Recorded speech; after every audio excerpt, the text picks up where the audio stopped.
Taylor Swift and Travis Kelce have been in town. Where? No, I did not know. No. Okay, I have a new scoop here up. While we were all under the illusion that Taylor just needed some downtime, maybe a Netflix binge, some cat cuddles, and a break from inventing new ways to break Spotify records, it turns out she's also keeping a safe distance from certain friends. And by certain friends, we mean Blake Lively, because nothing says BFF turbulence like being accidentally dragged into a legal battle over a movie adaptation. Apparently, Taylor showed up at Blake's penthouse, expecting a chill hangout, only to walk straight into a post-production meeting. Ever walked into a room and instantly regretted it? Yeah, imagine that, but with lawyers, contracts, and an alleged mention of your name as leverage. Yikes. Naturally, Taylor decided she'd rather ghost social gatherings than get looped into Hollywood drama. But fear not, because NFL star and full-time support system Travis has stepped up. With the Chiefs in off-season mode, he and Taylor have been perfecting the art of dodging cameras, so successfully that their rumored vacation went completely unphotographed. Unheard of, right? Either they've cracked the code to invisibility or the paparazzi finally took a nap. For now, Taylor is reportedly happy playing house with Kelce, which sounds suspiciously like a rom-com we'd all pay to watch. Meanwhile, Kelce has put all retirement rumors to bed and confirmed he's sticking with football, which means we'll probably see Taylor back in the VIP box soon. Until then, she's staying low-key, handpicking who gets a text back and avoiding anything that remotely smells like legal trouble. Honestly, can't blame her.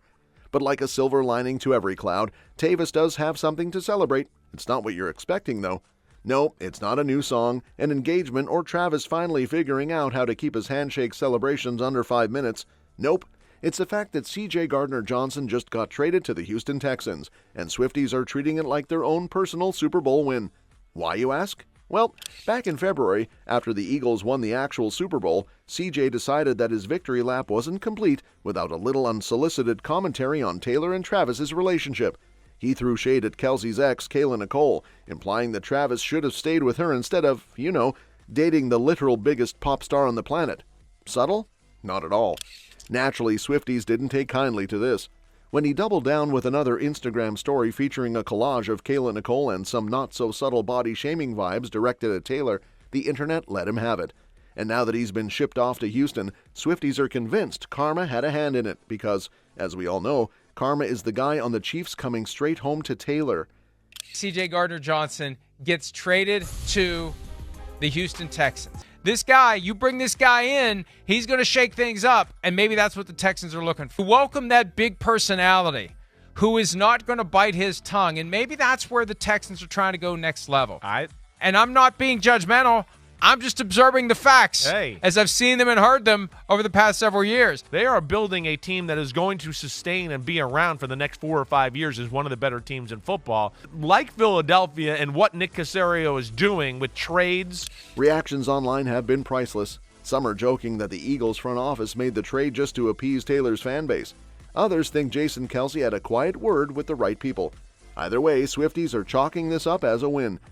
Meanwhile, Taylor and Travis, blissfully unbothered, probably sipping wine somewhere and laughing at the internet doing what it does best, turning anything into a Swift-related conspiracy.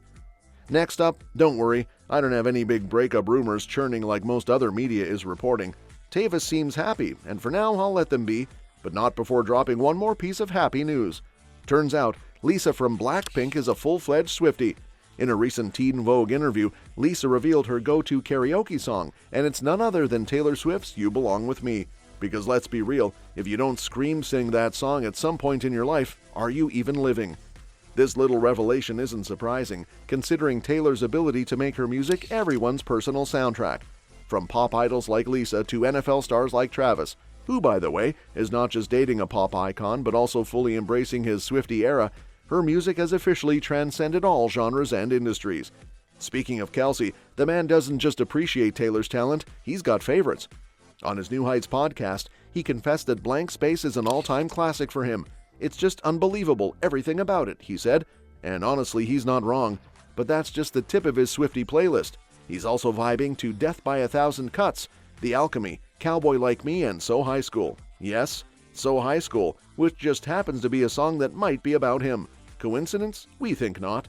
Between Lisa belting You Belong With Me and Kelce casually making Taylor's discography his personal soundtrack, Swift's music is proving, once again, that it doesn't care about industry labels. K-pop idols, NFL players, your best friend, your ex, and even your grandma's book club, everyone's got a Taylor song they swear by.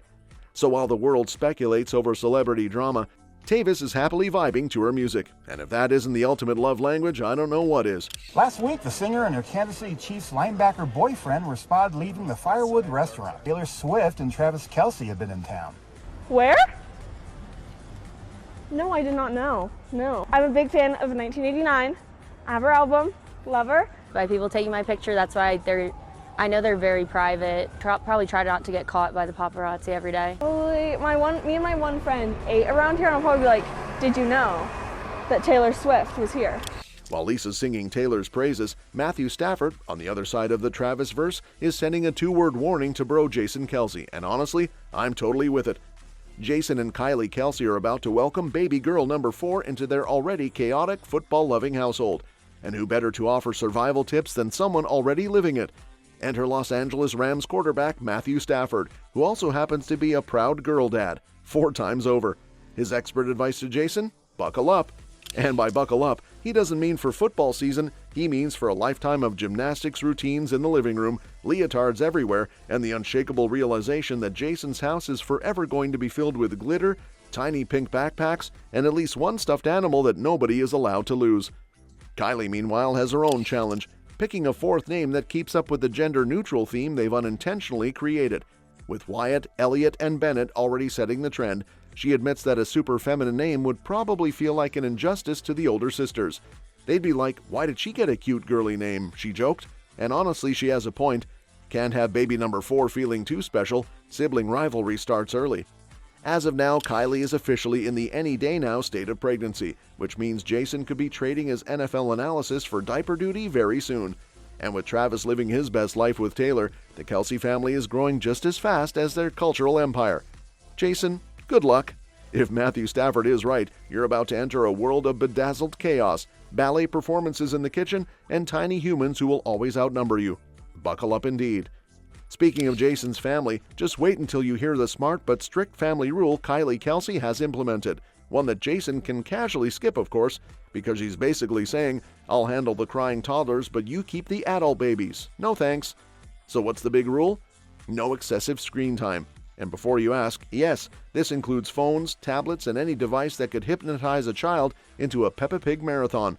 The Kelce kids, Wyatt, Ellie, and Bennett, are not allowed to touch phones, period. The only exception? When they're using them to take selfies, which apparently Wyatt is obsessed with right now. And Jason? He's thrilled about it, or at least that's what Kylie says with the kind of tone that suggests he's definitely not. Tablets, on the other hand, are a negotiation masterpiece. Kylie has a brilliant mom hack where she pretends to set a timer only to add, you guys were so well behaved, I'll let you watch one more. Translation? The kids think they're getting a bonus episode, but really, she just needed 5 more minutes to finish whatever task she was doing. Genius! But let's talk about the biggest plot twist. Jason doesn't have to follow these rules at all, because while Kylie is making sure her kids aren't glued to screens, Jason is, well, probably watching endless football highlights and whatever chaotic videos Travis sends him at 2 a.m. The contrast is chef's kiss. Despite the parenting rules, Kylie is firm on one thing: being a mom doesn't erase the rest of you. Sure, you're constantly thinking about the tiny humans you're responsible for, but that doesn't mean you stop being an individual. And with the 4th baby arriving any day now, she's doubling down on that mindset. So while Kylie is keeping the toddlers off screens, Jason is probably somewhere watching game film on a screen, completely exempt from the household tech ban. Because as every mom knows, managing little kids is one thing, handling grown men is a whole other battle. See y'all next time.